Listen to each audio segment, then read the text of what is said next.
Hello people, welcome back to the channel. और पहले तो ये बताओ कैसा लग रहा है? बढ़िया लग रहा हो कि नहीं यार? 300 सब्सक्राइबर हो गए, अब तो थोड़े अच्छे अच्छे कपड़े पहने पड़ते हैं। आई नो, और पहले तो थैंक यू फॉर 300 सब्सक्राइबर्स। इतना ज़्यादा प्यार देने के लिए हमारे चैनल को, हमारी इस प्यारी सी बाइक को आपका बहुत बहुत शुक्रिया। तो यार आज की इस वीडियो में मेनली मैं आपके जो आपने क्वेश्चंस पूछे, जो आपने क्वेरीज़ पूछे कमेंट्स में, मैं उसको आंसर करूँगा। अब हालांकि मैं सारे कमेंट्स रिप्लाई कर देता हूँ, बट जैसे कि जो फर्स्ट टाइम व्यूअर है या फिर जो उसने कोई स्पेसिफिक वीडियो देखी है, वो कमेंट जाके तो पढ़ेगा नहीं कि भाई क्या कमेंट किया है लोगों ने, या फिर जो बाकी वीडियोस पे कमेंट्स किए वो भी, मतलब ऐसा तो है नहीं भाई कमेंट खोल के कोई पढ़ता है। तो इसलिए मैंने सोचा कि जो कॉमन क्वेश्चंस पूछे आप लोगों ने जनरली इस बाइक के बारे में, इसका कंपैरिजन पूछा अलग बाइक से, तो मैं उसके ऊपर एक वीडियो बना रहा हूँ बेसिकली, जिससे आपके जो सारे डाउट्स है, क्वेरीज है इस बाइक को लेकर के आपके लेनी चाहिए नहीं या नहीं, इसके अंदर क्या क्या बढ़िया चीज़ें, क्या क्या खामियाँ हैं, सारी चीज़ें मैं यहाँ पे कवर करूँगा। ठीक है, तो उससे पहले यार सब्सक्राइब जरूर कर लेना चैनल। सिर्फ 3% लोग सब्सक्राइब कर रहे हैं अभी भी, सो प्लीज़ सब्सक्राइब करो यार। अगर आप वीडियो देख रहे हो तो हमें इस परसेंटेज को 10 के पास में लेके जाना है कि कम से कम 10% लोग तो सब्सक्राइब करें। तो फटाफट से सब्सक्राइब करो। और 500 सब्सक्राइबर्स हम सिर्फ 200 सब्सक्राइबर्स दूर हैं, तो हिट दैट सब्सक्राइब बटन भाई। मई के पहले कोशिश करनी है हमें 500 सब्सक्राइबर टच करने की। So let's do it and let's start. Okay, मैं अपना कमेंट सेक्शन खोल लूँ। ओके, तो हमारे 303 सब्सक्राइबर हो गए हैं। और सबसे पहले खोलते ही एक नया कमेंट आया हुआ है, मैं आपको अभी पढ़ के सुनाता हूँ। ये आया है गौरव राघव 2364 भैया, उन्होंने करा है। इन्होंने पूछा है भाई ऑन रोड कितने की पड़ेगी ये वाली बाइक? तो देखो भाई, एक शोरूम है ये 1,40,000 के आसपास, 1,33,000 1,35,000 समथिंग है ये। ठीक है, जयपुर में ऑन रोड 1,60,000 की पड़ती है, और आपको बाकी भी स्टेट्स में ऑलमोस्ट इतनी मिलेगी, मतलब 1,55,000 से 1,60,62,000 के आसपास ही आपको ये पड़ेगी। थोड़ा बहुत आप जो वो डीलरशिप से डिस्काउंट लोगे, आपको 1,60 के अराउंड ही पड़ने वाली है। ठीक है, इसको रिप्लाई भी कर देते हैं। Reply done. तो यार मैं सारे कमेंट्स रिप्लाई कर देता हूँ, इसलिए सब्सक्राइब करो यार, आपकी सारी चीज़ें सुनता हूँ मैं। ठीक है, उसके बाद में मैं एक है दीपक कुमार महतो। ठीक है, इन्होंने लिखा है कम स्पेस में हैंडल मुड़ती नहीं है। तो यार ये चीज़ है कि इसका जो टर्निंग रेडियस है वो थोड़ा सा बड़ा है नॉर्मल जो छोटी बाइक्स आती है, जैसे आपकी शाइन वगैरह आती है, जो उससे थोड़ा सा इसका टर्निंग रेडियस बड़ा है। उसका रीज़न ये है कि भाई थोड़ी बल्की है, और यहाँ पे जो इसके टेलीस्कोपिक फोक है वो आपको काफ़ी मोटे मिलते हैं। इस वजह से थोड़ा सा इसकी ब्रॉडनेस भी बढ़ जाती है, और इसका आगे वाला व्हील भी चौड़ा है थोड़ा सा, अगर आप देखोगे तो इट इज़ क्वाइट वाइड। इस वजह से थोड़ा सा इसका टर्निंग रेडियस ज़्यादा है। ठीक है, उसके बाद में आता है कितने गियर पे। अच्छा, ये मेरी माइलेज वाली में आया था। तो भाई गियर पे मैं इसको नॉर्मली सिटी में 3rd 4th तक चलाता हूँ, और अगर खाली रोड है तो फिर आई गो फॉर 5th गियर। ठीक है, हाउ इज़ होंडा यूनिकॉर्न? भाई देखो, होंडा यूनिकॉर्न एक ऐसी बाइक है जो कि अब मुझे ऐसा लगता है थोड़ी आउटडेटेड हो चुकी है। उसके अंदर कोई मेजर अपडेट्स नहीं आ रहे हैं डिज़ाइन वाइज। हालांकि अब शायद से उन्होंने इंस्ट्रूमेंट क्लस्टर उसके अंदर डिजिटल दे दिया है, बट हाँ ये है कि अगर आप इससे कंपेयर करोगे तो मैं तो भाई यही ज़्यादा बेटर कहूँगा, क्योंकि इसकी जो राइडिंग पोजीशन है, जो इसको चलाने का मज़ा है, वो आपको यूनिकॉर्न में नहीं मिलता। और वैसे भी यार यूनिकॉर्न में आपको 160 सीसी का इंजन मिलता है। पावर में ज़्यादा फ़र्क नहीं है। इसके 12.3 bhp है, उसकी 12.9 bhp है, 13 bhp, तो कोई इतना बड़ा डिफरेंस नहीं मिलता उसके अंदर। बस ये चीज़ है कि भाई जैसे अगर आप टंकी पे बहुत सारी चीज़ ऐसे लेके जाते हो, तो वो उसके अंदर आपको वो ज़्यादा बेटर रहेगी, क्योंकि इसके अंदर आपको पूरी फाइबर बॉडी मिलती है, और उसके अंदर आपको टैंक जो है वो मेटल का मिलता है। ठीक है, तो भाई यूनिकॉर्न की बजाय ये ले लो। बट अगर आपको भाई टंकी अगर आपकी यूज़ में आती है, जैसे छोटे बच्चे लोग बिठा देते हैं टंकी पे, जो कि नहीं बिठाना चाहिए, बहुत अनसेफ होता है वो, और अगर बिठा देते हैं तो उस मामले में ये नहीं, फिर आप यूनिकॉर्न ले लो।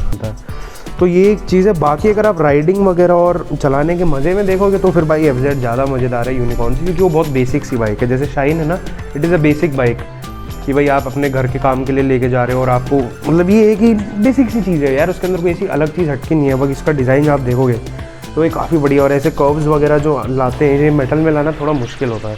और यहीं पे अगर ये मेटल में आती तो जो चीज़ इस बाइक की USP है माइलेज, उसके साथ में यहाँ पे आपको थोड़ा सा वो करना पड़ता, क्या बोलते हैं उसको, सेक्रीफाइस, क्योंकि वेट बढ़ेगा तो जाहिर सी बात है माइलेज आपकी डाउन आ जाएगी।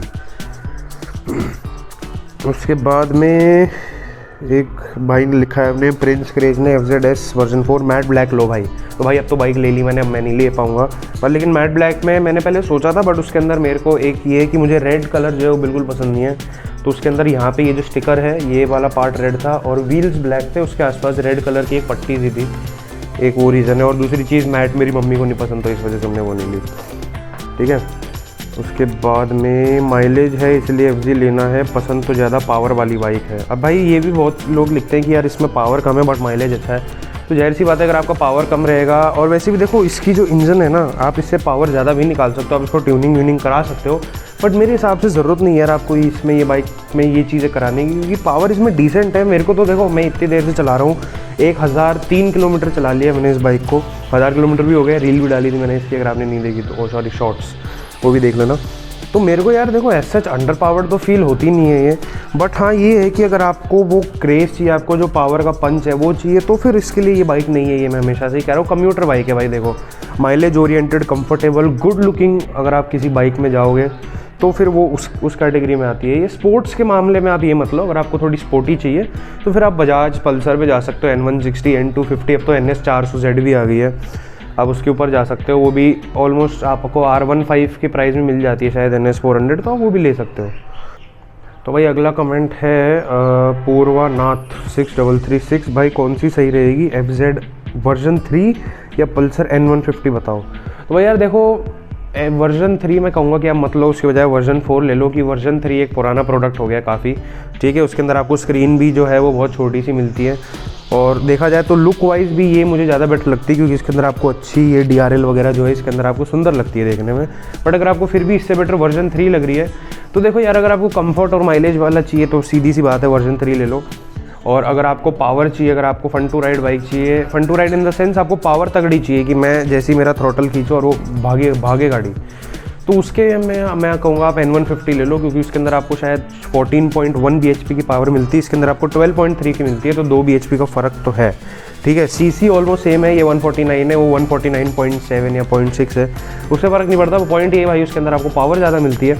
अगर आपको ऐसी थोड़ी स्पोर्ट्स भी नहीं कह सकते, मतलब 12 bhp 14 bhp कोई इतनी ज़्यादा पावर भी नहीं है, पर हाँ इससे तो ज़्यादा ही है, तो आपको इससे बेटर उसके अंदर पंच मिलेगा।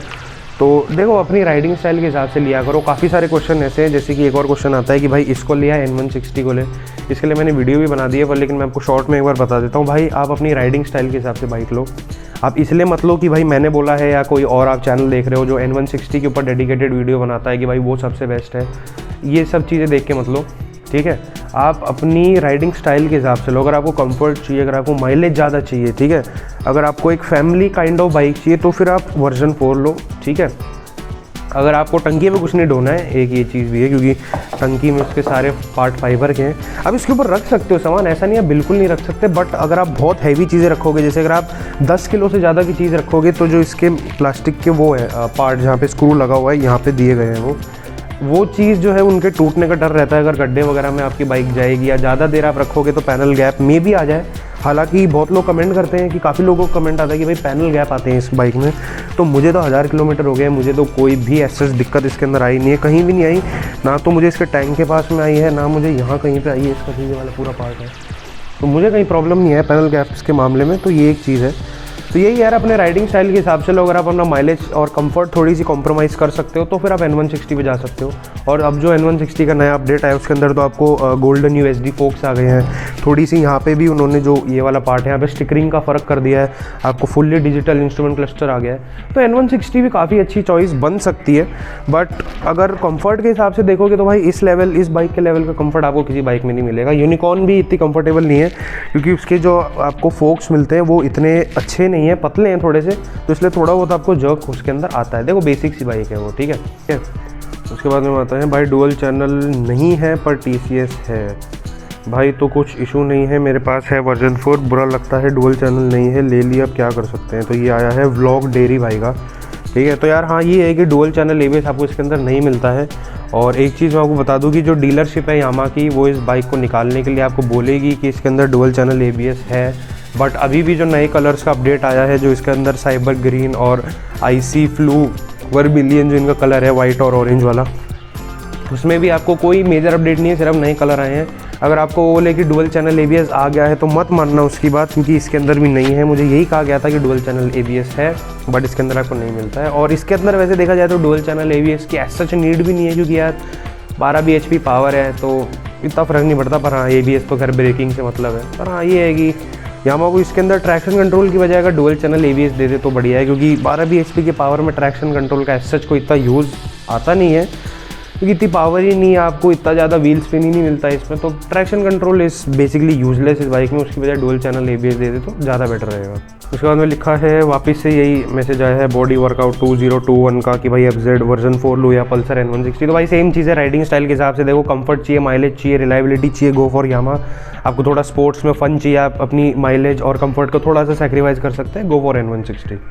सर्विस में कितना पैसा लगता है? अब देखो यार, इसकी जब तक फ्री सर्विस है आपको ऑलमोस्ट 800-850 रुपये लगेंगे। मेरी फर्स्ट सर्विस में 795 रुपीज़ लगे थे। उसके अंदर उन्होंने ऑयल फिल्टर चेंज किया था, इंजन ऑयल चेंज किया था और चेन पे लुब्रिकेशन किया था, बस ये चीज़ें करी थी। वॉशिंग वाला और सर्विस चार्ज आपका उसके अंदर फ्री हो जाता है, तो आपको 4 फ्री सर्विस मिलती है इसके अंदर। उसके बाद में आपको इसे पे करना पड़ेगा। तो जहाँ तक मेरा ख्याल है, अभी जैसे मेरी स्कूटी है उसकी पेड सर्विस में ऑलमोस्ट हर बार में 900 रुपये लगते हैं। तो ये बाइक है, इसको ध्यान में रखते हुए नियर टू 1500, 1500 रुपये आपको लगेंगे और 4-5-6 महीने में इसकी एक बार सर्विस होती है। स्कूटी तो खैर मेरी काफ़ी पुरानी हो गई है, इसलिए मैं उसको हर 3-4 महीने में सर्विस करा देता हूँ उसकी, ताकि कोई बड़ा इशू ना आ जाए उसके अंदर। बट हाँ, अगर आप नई बाइक है तो 5-6 साल तक आप अगर इसको एवरी 5 to 6 मंथ अगर आप इसकी सर्विस कराओगे तो कोई दिक्कत आपको नहीं होगी। के बाद में भाई इसमें टैंक पैनल इशू आता है ना, और अगर आएगा तो इसका परमानेंट सोल्यूशन क्या है? तो भाई देखो, टैंक पैनल इशू मुझे तो ऐसे फेस हुआ नहीं। आप इसके अंदर अगर क्या बोलते हैं इसको, इसके ऊपर ज़्यादा वजन नहीं डालोगे तो आपको कोई ऐसा दिक्कत होगी नहीं। और अगर इनकेस आता है तो फिर भाई आप डीलरशिप वगैरह पे जाके जो इसके स्क्रूज वगैरह है आप उसको टाइट करवा सकते हैं। आप इसके अंदर क्या बोलते हैं उसको, आप कुछ पैकिंग वगैरह लगवा सकते हैं। तो ये एक चीज़ आप इसके अंदर जो कर सकते हो। बाकी ऐसे पैनल गैप इशू तो मुझे इतना कुछ फेस होता नहीं है इसके अंदर, ठीक है। वापस से एक आया है Tarun DN 7994, can you put any weight on this tank? तो भाई ज़्यादा वज़न आप इसके ऊपर नहीं डाल सकते, ठीक है।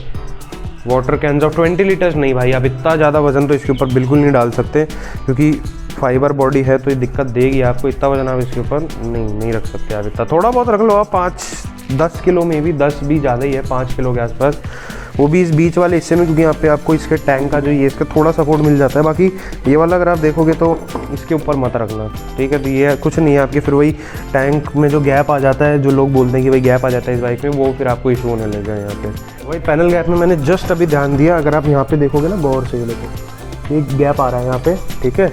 और यहाँ पे इस साइड में, रुको मैं आपको प्रॉपर दिखाता हूँ वरना आपको दिखेगा नहीं, इस तरफ से घूम के, तो भाई यहाँ पे ये चीज़ नहीं है, ठीक है। तो हाँ, ये है कि भाई पैनल गैप आ रहे हैं इसके अंदर अब धीरे धीरे, तो इसका भी मैं कुछ ना कुछ सोल्यूशन ढूंढ के फिर मैं आपको बताऊंगा। ये देखो दिख रहा है ना आपको, इसके अंदर यहाँ पे गैप आ रहा है, हालांकि इतना नहीं है पर दूर से नहीं दिखेगा ये, नहीं यार दूर से भी दिख रहा है एक्चुअली, कैमरा में नहीं दिखेगा पर आँखों से दिखता है। तो हाँ, यहाँ पे गैप तो आ रहा है इसके अंदर। तो हाँ, पैनल गैप का इसके अंदर अब मेरे को समझ आ रहा है कि भाई जो कमेंट करते थे तो इशू तो है भाई। कोई सोल्यूशन भी मुझे मिल गया है। जैसे मान लो अगर आपका भी ऐसे कोई पैनल गैप आ रहा है तो आपको जो ये वाला पार्ट है थोड़ा सा नीचे शिफ्ट हो गया होगा, तो अगर आप इसको यहाँ से इसको इधर पकड़कर ये ऐसे शिफ्ट करोगे ना तो आपका ये गैप चला जाएगा, ठीक है। तो ये आप शिफ्ट करके और फिर आपका ये वाला स्क्रू और ये वाला स्क्रू इसको थोड़ा सा टाइट कर लेना, मे बी ये लूज़ हो गए होंगे, ठीक है। तो आप देख सकते हो यहाँ से भी मेरा पैनल गैप जो है चला गया है, सेम बिल्कुल इस तरफ जैसा हो गया, जैसे यहाँ पे नहीं है बिल्कुल भी, सेम चीज़ उधर भी हो गई है। तो ये एक क्विक फिक्स है इसका। और फिर इसके अंदर किसने बोला इसके रियर व्यू मिरर के लिए संकल्प डिवाटे 3909 भाई डोमिनार के मिरर लगाओ। तो मैं एक बार देखूंगा यार, अगर मेरे को कहीं पे मिल गए वो तो एक बार मैं देखूंगा इसके ऊपर लगते कैसे हैं, क्योंकि ये जो है बेसिकली इसकी स्टाइलिंग के हिसाब से। पर हाँ, ये चीज़ें के भाई छोटे हैं तो दिक्कत देते हैं। जो बाद में आया है डेक्सटॉक्स अर्थ का, भाई इसका पीछे वाला सस्पेंशन सच में स्टिफ है क्या? हाँ भाई, इसका पीछे वाला सस्पेंशन आपको स्टिफ मिलेगा। उससे अच्छी भी चीज़ है, बुरी भी चीज़ है। बुरी ये है कि अगर ज़्यादा गहरे गड्ढे में जाती है तो बहुत तगड़ा आपको नीचे झटका सा फील होता है, आपकी पिछवाड़े पर ऐसा लगेगा बुक करके ऐसा फील होता है। और उससे अच्छी चीज़ क्या होती है कि भाई आपका जो इसके अंदर क्या बोलते हैं, इसकी स्टेबिलिटी है बाइक की, जो रोड से ज़्यादा चिपक के चलती है, तो वो इसके अंदर एक बेटर चीज़ हो जाती है। इसकी चाबी बंद कर देता हूँ मैं, बैटरी चली जाएगी तो। Best bike for city ride UP 76 Ayush. हाँ भाई, best bike for city ride, मुझे सिटी में चलाने में बहुत मज़ा आता है। थकान ऐसा जिसके अंदर कुछ नहीं होती है। क्लच भी इसका सॉफ्ट है, इतना हार्ड नहीं है जैसे लोग बोलते हैं कि भाई क्लच हार्ड आता है, पर मेरे को सॉफ्ट ही लगता है। और वैसे भी सॉफ्ट है यार, इतना कुछ हार्ड नहीं है। बाकी अगर आप बाइक्स में देखोगे तो उसके अंदर आपको काफ़ी हार्ड मिलता है, जैसे N160 का क्लच है वो थोड़ा हार्ड है, इसका सॉफ्ट है तो इसका हार्ड नहीं है, ठीक है। फिर एक आया है 918 सोमवन सिंघी जय 2, ये इनका आया है इंस्ट्रूमेंट क्लस्टर वाली वीडियो पे, जिसके अंदर मैंने इसका कस्टमाइजेशन बताया था। Bro what colour should be better option between neon green और white colour, I am going to book this bike in few days, please suggest me. ये 10 दिन पहले आया था इनका, तो यार अब तो खैर लेट हो गया, अब तक तो आपने शायद बुक कर ली होगी। पर लेकिन उन दोनों कलर्स में यार मैं ये कहूँगा कि वाइट वाला जो है वो थोड़ा ज़्यादा अच्छा लग रहा है, क्योंकि वाइट वाले में इसका जो टैंक है वो और ज़्यादा ब्रॉड लग रहा है, लाइट कलर है वो। क्योंकि ग्रीन वाला भी it is also good, but उसका जो व्हील है, जो उसका नियॉन येलो कलर है, वो पहले ग्रीन लग रहा था पर नियॉन येलो है वो। नियॉन येलो कलर जो है वो इतना कुछ मुझे इतना कुछ मतलब अच्छा नहीं लग रहा है, इतना कुछ ज़्यादा ही बहुत ज़्यादा ब्राइट कलर है, बहुत ही ज़्यादा। तो इसलिए वाइट और ऑरेंज वाला जो उसका आईसी फ्लू वर्मिलियन जो कलर आता है वो वाला इसके अंदर ज़्यादा बेटर रहेगा रेदर देन ग्रीन है। माइलेज गलत बता रहे हो, बताओ ये 40 से 45 का देगी है, लास्ट 50 तो बस। भाई देखो मेरे को तो इसके अंदर 56-57 का माइलेज मिल रहा है आराम से। अभी भी अगर मैं MID में इसके अंदर देखूँ कितना दिखा रहा है,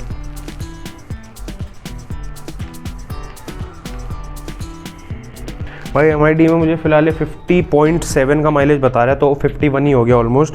तो 51 का तो इसकी MID के अंदर बता रहा है, और ऐप में जब आप इसको करते हो तो आपको उस पर्टिकुलर ट्रिप का माइलेज दिखाता है।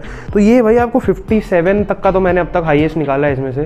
अब जैसे 1000 किलोमीटर हो गए तो अब एक्सपेक्ट कर रहा हूँ मैं कि और बेटर दे, ऑलमोस्ट 58-59 के आसपास का आ जाए।